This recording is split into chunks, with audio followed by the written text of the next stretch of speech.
En esta clase vamos a analizar los cambios energéticos que acompañan a las reacciones químicas.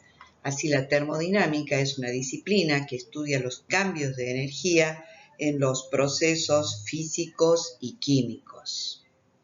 Energía se define como la capacidad de realizar un trabajo o de transferir calor. Todas las formas de energía son capaces de realizar un trabajo. Así, por ejemplo, la energía potencial es la energía disponible en función de la posición de un objeto. La energía química se considera un tipo de energía potencial porque se relaciona con la posición relativa y el arreglo de los átomos en una sustancia determinada. Y la energía cinética es la energía producida por un objeto en movimiento y es una de las formas de energía que para los químicos es de gran interés. Así podemos observar en esta diapositiva que a medida que el agua cae, su energía potencial se convierte en energía cinética y esta se usa para generar electricidad y se denomina energía hidroeléctrica.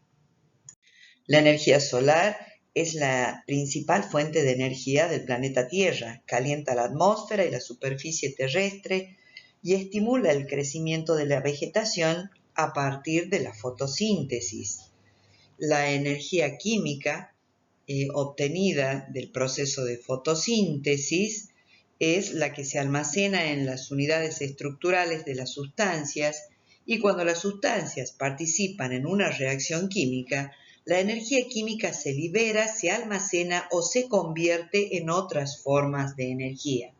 Así, el azúcar obtenido por fotosíntesis sirve para transformarse en etanol, un combustible que se emplea como alternativa de la gasolina. La energía térmica es la energía asociada al movimiento aleatorio de los átomos y las moléculas. En general, la energía térmica se calcula a partir de mediciones de temperatura. Cuanto más vigoroso sea el movimiento de los átomos y de las moléculas en una muestra de materia, estará más caliente y su energía térmica será mayor. Pero sin embargo, es necesario que podamos diferenciar entre energía térmica y temperatura. Una taza de café a 70 grados centígrados tiene mayor temperatura que un recipiente de 1 litro con agua caliente a 40 grados centígrados. Pero en realidad, en el recipiente de 1 litro se almacena mucho más energía térmica porque tiene un volumen y una masa mucho mayor que la taza de café y por lo tanto más moléculas de agua y mayor movimiento molecular. Y ahora vamos a definir lo que es trabajo. Se realiza trabajo cuando se desplaza un cuerpo una distancia d realizando sobre él una fuerza F. Y calor es la energía que se intercambia entre un sistema y sus alrededores como resultado de una diferencia de temperaturas. El calor fluye desde el cuerpo más caliente hasta el cuerpo más frío. Es necesario entonces que definamos lo que es sistema. Es porción del universo que se aísla para su estudio. Es todo lo que nosotros decidimos que vamos a estudiar. En este caso, la solución que se encuentra dentro de un matraz Erlenmeyer. Y entorno es todo lo que nos rodea, es decir, el recipiente de vidrio, el laboratorio, etc. Bien, imaginemos un sistema abierto formado por una cantidad de agua en un recipiente abierto, como podemos observar en esta figura. Esto será, en este sistema abierto habrá intercambio de masa y energía con el entorno o medio ambiente. Ahora bien, si se tapa este recipiente, vamos a conseguir evitar que el vapor de agua no se escape. Y por lo tanto tendremos un sistema cerrado en donde no habrá intercambio de masa con el medio ambiente, pero sí de energía.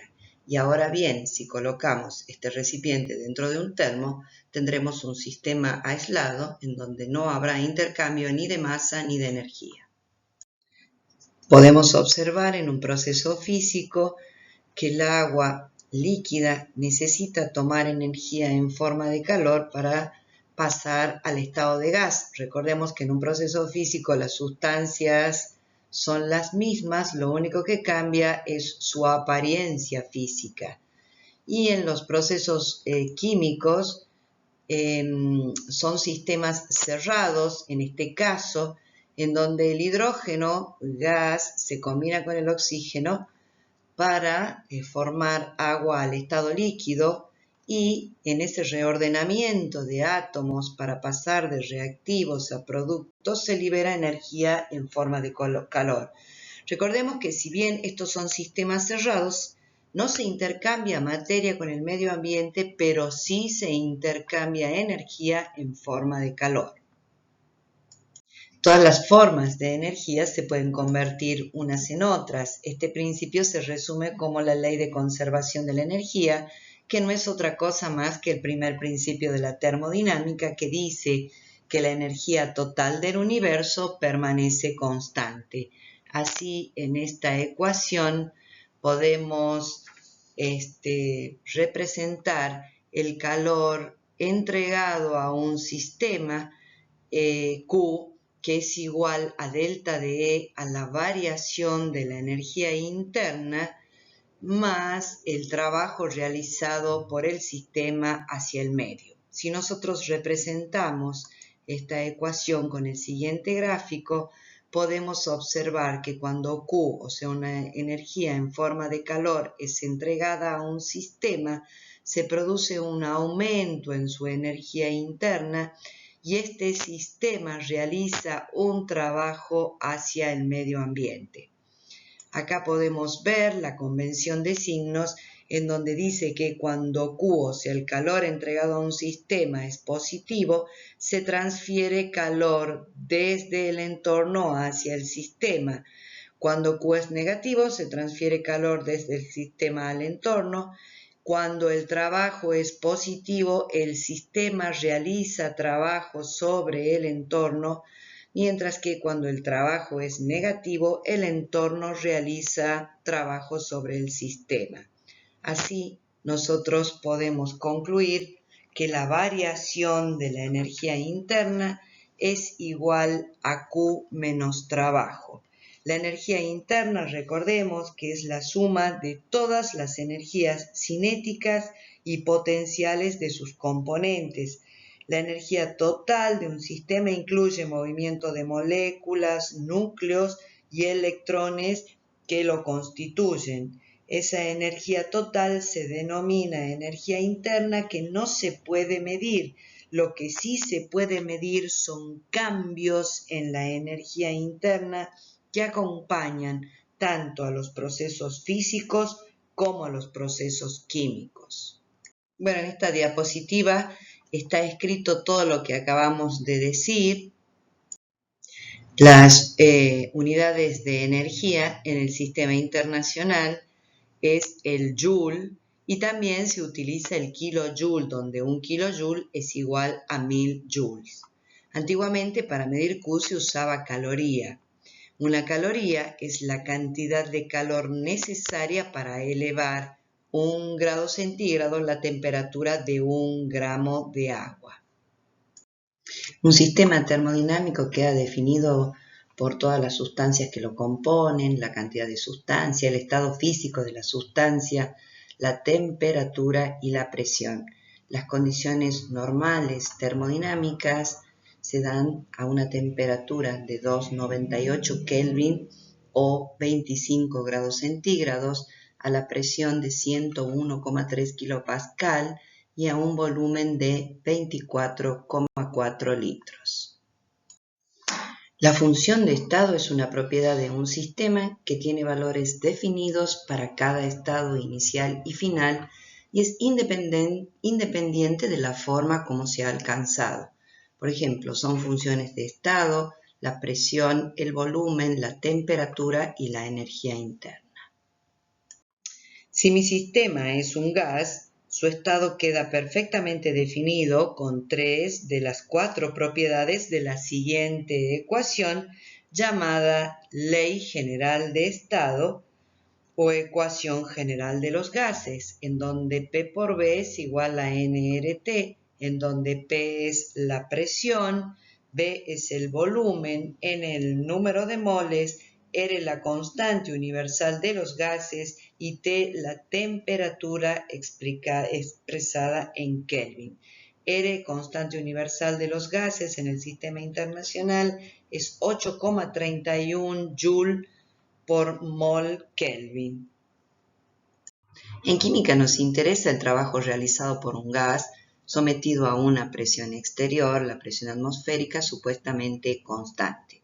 En esta imagen podemos observar la presencia de un gas que se encuentra en un cilindro cerrado con un pistón móvil y sin peso, el cual se desplaza cuando se ejerce una fuerza sobre él desde una distancia inicial a una distancia final, lo que queda acá expresado como delta de X. Ahora bien, recordemos que presión es igual a la fuerza que se realiza por unidad de superficie o de área. F desplaza el pistón en una distancia delta de X, es decir, una variación desde una distancia inicial a una distancia final. Como el trabajo se define como la fuerza que se realiza por distancia, donde la fuerza va a ser igual, despejando de esta ecuación, igual a la presión por el área. Recordemos que distancia es la variación de X producida por el pistón. Si reemplazamos en la ecuación de trabajo, tendremos que trabajo, que es igual a fuerza, y fuerza está dado por presión por área, por la distancia recorrida, que es delta de X. Si nosotros consideramos que superficie por distancia es igual a volumen, es decir, a la variación del volumen, podemos verlo en esta diapositiva, en donde el gas que se encuentra dentro de este cilindro, ¿sí?, disminuirá su volumen desde un volumen inicial a un volumen final. Por lo tanto, delta de B, o variación del volumen, estará dado siempre por el volumen final menos el volumen inicial.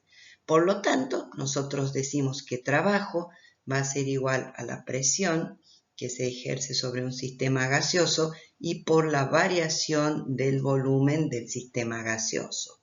Así también, si recordamos que por la ecuación general de los gases, la presión por el volumen es igual al número de moles por la constante universal de los gases y por la temperatura.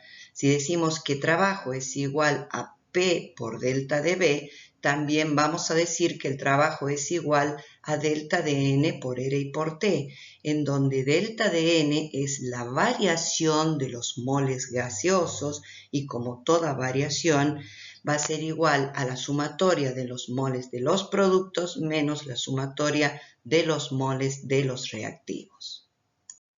En un trabajo de compresión podemos ver que el volumen inicial será mayor que el volumen final, por lo tanto delta de B será negativo y el trabajo será negativo, mientras que en un trabajo de expansión el sistema tiene un volumen inicial menor que el volumen final, por lo tanto delta de B será positivo y el trabajo será positivo.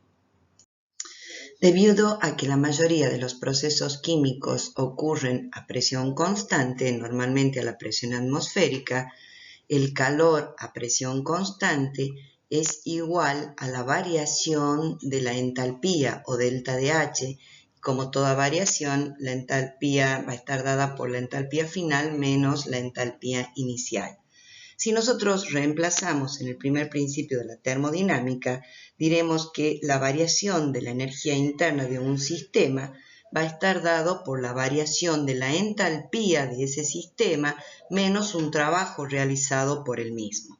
Así, cuando delta de H es positivo, nosotros decimos que el sistema toma energía en forma de calor del entorno, y cuando el delta de H es negativo, el sistema entrega energía en forma de calor al entorno. Siempre el delta de H positivo indica un proceso endotérmico y un delta de H negativo un proceso exotérmico. ¿Y cómo definimos entalpía entonces? Bueno, sencillamente decimos que es el calor absorbido o desprendido por el sistema a presión constante y que es igual a la variación de la entalpía del sistema. Vamos a decir entonces que la termoquímica es la rama de la termodinámica que estudia los cambios de calor o cambio entálpico que acompañan a las reacciones químicas.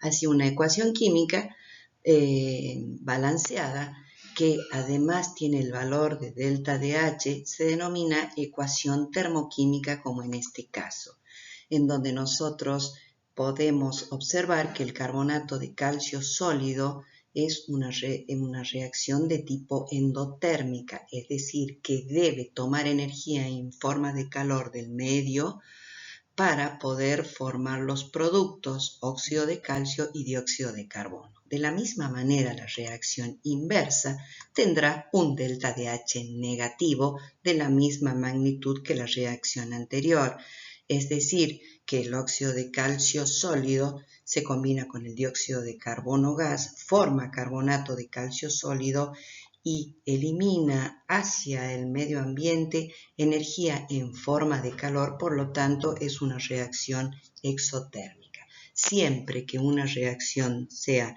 endotérmica, en sentido contrario, será de signo contrario, es decir, exotérmica. También vamos a ver los procesos físicos, como es la fusión del agua sólida a agua líquida, en donde por cada mol de hielo que se convierte en agua líquida, el sistema absorbe 6 kJ por mol, por lo que diremos que el proceso de fusión es un proceso endotérmico. Y con el mismo razonamiento, el proceso inverso, es decir, la solidificación del agua líquida cuando pasa del estado líquido al estado sólido, será un proceso exotérmico. El agua líquida pasará a agua sólida y entregará energía en forma de calor al medio ambiente. Ahora bien, todos estos valores de calores están dados por mol de sustancia. Si adelante nosotros pusiéramos un coeficiente de 2, por ejemplo, diríamos que 2 moles de agua líquida se solidifican y pasan a 2 moles de agua sólida. Por lo tanto, el valor de delta de H estará dado por este valor multiplicado por 2. Por lo que nosotros podemos decir entonces que delta de H o ese cambio, ese calor absorbido o desprendido, es una propiedad extensiva que depende de la cantidad de sustancia, tanto en los procesos físicos como en los procesos químicos. Es muy importante que entiendan, chicos, estos conceptos, porque nosotros vamos a utilizar todos estos conceptos para la clase de equilibrio químico.